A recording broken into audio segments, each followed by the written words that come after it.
연봉계약서의 차이점이 무엇인가요? 우선 근로계약서와 연봉계약서는 명칭은 중요하지 않습니다. 왜냐하면 쓰는 사람이 막 붙이기 나름이니까요. 중요한 것은 근로기준법에서 근로조건 명시 의무를 규정을 하고 있는데요. 거기에서는 임금, 근로시간, 휴가, 휴일 등 이렇게 법적으로 꼭 명시해야 되는 사항을 정하고 있고, 이거를 근로계약서에 전부 다 명시를 하는 경우도 있고, 아니면 그 중에서 임금에 관한 사항만 떼가지고 연봉계약서에 따로 명시를 하는 경우도 있습니다. 이런 경우도 있고, 연봉계약서에 아예 그냥 명시사항을 다 넣는 경우도 있어가지고 뭔가 차이점이라기보다는 명시사항을 어디에 넣느냐, 이것이 중요하다, 이렇게 말씀드릴 수가 있겠습니다. 근로계약 기간과 연봉 적용 기간이 같은 의미인가요? 우선은 근로계약 기간이라고 하는 거는 고용관계의 시작 시점과 종료 시점을 정한 것을 근로계약 기간이라고 하고요.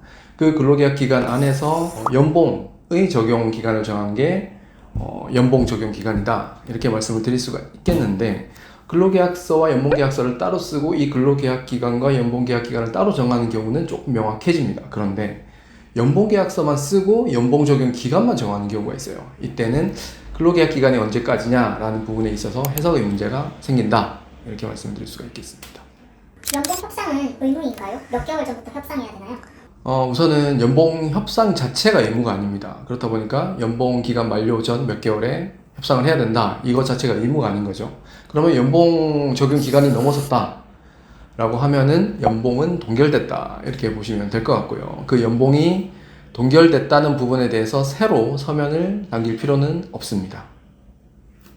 연봉에 퇴직금이 포함되어 있는데 이게 합법인가요? 우선은 연봉에 퇴직금을 포함을 해서 지급을 하는 것이 퇴직금 지급의 효력이 없는 것은 명확합니다. 퇴직금은 퇴사 후에 지급을 해야 효력이 있기 때문이죠. 근데 여기서 조금 더 나아가서 연봉에 포함되어서 지급되고 있는 퇴직금이 단순히 퇴직금 지급을 회피하기 위해서 임금을 쪼개 놓은 것이냐, 아니면은 실제로 퇴직금을 선 지급을 한 것이냐라는 문제가 생깁니다. 만약에 임금을 쪼개 놓은 것에 불과하다라고 하면은 근로자는 나중에 퇴사하면서 퇴직금을 또 받을 수도 있고 더 이상 토해내야 되는 게 없는 거고요. 만약에 그 연봉에 포함되어 있는 게 퇴직금을 선 지급한 거다라고 하면은 퇴사하면서 퇴직금을 다시 받을 수는 있지만은 이미 받았던 게 퇴직금의 중복 지급이다 보니까 부당이득으로 토해내야 된다, 이런 문제는 생길 수 있습니다. 포괄임금제 연봉이라는데 연장근로수당 못 받나요? 포괄임금제 안에 포함되어 있는 포괄임금제 안에 포함되어 있는 연장근로 수당이 있겠죠. 예를 들면 20시간분이 포함이 되어 있다라고 하면은 그것보다 연장근로를 더 했을 때만 추가로 받을 수 있습니다. 연봉에 주휴수당이 안 들어가 있던데 따로 받을 수 있나요? 우리 근로기준법에서는 매월 1회 이상 임금을 지급을 하도록 되어 있습니다. 그래서 연봉을 규정을 해놨다라고 해도 최소한 월급 형태로는 지급을 하고 있죠. 그래서 매월 월급 형태로 연봉을 12분할해서 지급을 받고 있으시다면은 그 월급 안에 주휴수당은 포함이 되어 있다, 이렇게 본다는 것이 판례입니다.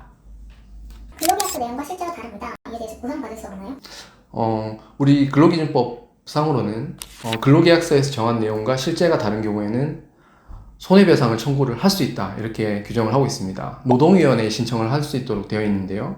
문제는 근로계약서 내용보다 업무가 조금 늘어났다, 이런 것만으로는 손해배상이 인정이 되지 않다 보니까 실제로는 거의 사문화되어 있지 않나, 이렇게 생각을 하고 있습니다. 근로계약 해지 사유에 직장내 괴롭힘 발생 시 즉시 해고라고 되어 있는데 유효한 내용인가요? 근로계약서에 그 해고 사유를 정할 수는 있는데요. 그렇게 정한다 하더라도 근로기준법 23조에서 정하는 정당한 이유를 다시 판단하도록 되어 있습니다. 그렇다 보니까 직장 내 괴롭힘, 가해 행위를 했다는 것만으로 무조건 해고를 할 수 있는 건 아니고요. 그 가해 행위가 정도를 봤을 때 실제 고용관계를 유지를 할 수 없는 그 정도에 이르렀는지에 대해서 판단을 해서 그 정도에 이르렀다라고 하면은 해고의 정당성이 인정이 될 수 있다, 이렇게 말씀드릴 수 있겠습니다. 월급에 연차수당이 포함되어 있는데 연차를 쓰면 연차수당을 공제하겠다라고 합니다. 맞는 말인가요? 네, 맞습니다. 우선 월급에 연차수당을 포함을 시키는 것이 불법은 아니고요. 그래서 연차를 사용을 하면은 연차 차감을 한다라는 계약도 유효합니다. 다만 여기에서 조금 주의하실 거는 월급에 연차수당을 넣어놨다라고 해도 연차 사용을 금지하는 것은 절대로 안 된다, 이렇게 말씀을 드려야 될 것 같습니다. 근로계약서상의 퇴사 절차를 무조건 지켜야 되나요? 우선은 근로기준법상 대원칙인 강제근로금지 원칙이라는 게 있습니다. 그래서 실제 그런 조항이 있다라고 해도 사업주가 근로자한테 강제로 근로를 시킬 수는 없습니다. 다만 그 계약 내용은 유효하다 보니까 그거를 어기고 미리 퇴사를 해버리면은 근로자에게 불이익이 생기는 경우가 있습니다. 예를 들면은 사업주가 손해배상 청구를 한다든지 아니면은 퇴직금의 계산에 있어서 불이익을 준다든지 이런 불이익이 생길 수는 있다, 이렇게 말씀드리는 게 맞는 것 같습니다. 네, 오늘은 근로계약서에 대해서 좀 알아봤는데요. 오늘도 유익한 영상 되셨길 바랍니다. 감사합니다.